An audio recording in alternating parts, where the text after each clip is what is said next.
ఐక్యత పోరాటం అనే నినాదంతోనే సిఐటియు యూనియన్ ఏర్పడిందని సిపిఎం జిల్లా కార్యదర్శి బంధుసాయిలు అన్నారు. గురువారం సిఐటియు ఆవిర్భావ దినోత్సవాన్ని పురస్కరించుకొని జిల్లా కేంద్రంలోని శ్రామిక భవన్లో యూనియన్ నాయకులు వేడుకలు నిర్వహించారు. ఈ సందర్భంగా పార్టీ జెండాను సిపిఎం జిల్లా కార్యదర్శి బంధుసాయిలు ఆవిష్కరించారు. అనంతరం శ్రామిక భవన్లో సమావేశం నిర్వహించి యూనియన్ ఆవిర్భావంను వివరించారు. Centre of Indian trade union CITU ఈరోజు పుట్టినటువంటి రోజు 54 సంవత్సరాలు అయితే ఉంది. సిఐటి బుట్టి 1970 అక్టోబరు 2 నుంచి 6 వరకు జరిగినటువంటి బెంగాల్లోని కోల్కత్తా ప్లీనంలో సిఐటిను ఏర్పాటు చేయటం అనేది జరిగింది.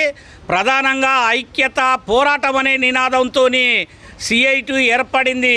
సిఐటి అంటే అన్ని యూనియన్లకు కేంద్ర బిందమైనటువంటి సిఐటియు ఐక్యత పోరాటం నినాదంతో ఇది పెట్టుబడిదారులకు వ్యతిరేకంగా కార్మిక వర్గానికి అనుకూలంగా కార్మిక వర్గం యొక్క సమస్యల పరిష్కారం, కనీస వేతనాలు, పిఎఫ్, ఈఎస్ఐ తదితర చట్టబద్ధమైనటువంటి సౌకర్యాలు ఉండాలని అంతిమంగా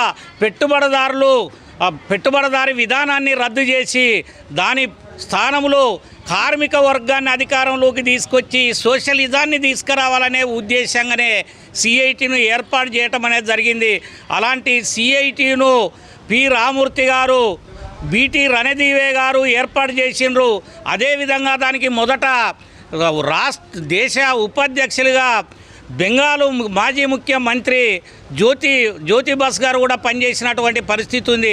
అందుకని సిఐటి అంటే ఐక్యత, సిఐటి అంటే పోరాటాలు చేయటం, సిఐటి అంటే అన్ని కార్మిక సంఘాలు కలపడం, సిఐటి అంటే కూడు లేనటువంటి పేదల కోసం సౌకర్యం కల్పించే అటువంటి పని చేయటం, సిఐటి అంటే పెట్టుబడిదారులు కార్మికులను దోచే అటువంటి వాళ్ళకు వ్యతిరేకంగా నిలబడే అటువంటిది. సిఐటి అంటే దోపిడీ రహిత సమాజాన్ని నిలబెట్టే అటువంటి దానికోసం సిఐటి పనిచేస్తూ ఉంది. అట్లాంటి సిఐటియు ఆవిర్భావ దినోత్సవాన్ని ఈరోజు శ్రామిక భవన్లో నిర్వహించుకుంటా ఉన్నాం. అందుకని ఈ జిల్లాలో ఉండే కార్మిక వర్గం అంతా, అసంఘటిత రంగం అంతా, సంఘటిత రంగం అంతా సిఐటిలో చేరి బలోపేతం చేయాలని చెప్పి సందర్భంగా తెలియజేస్తాం.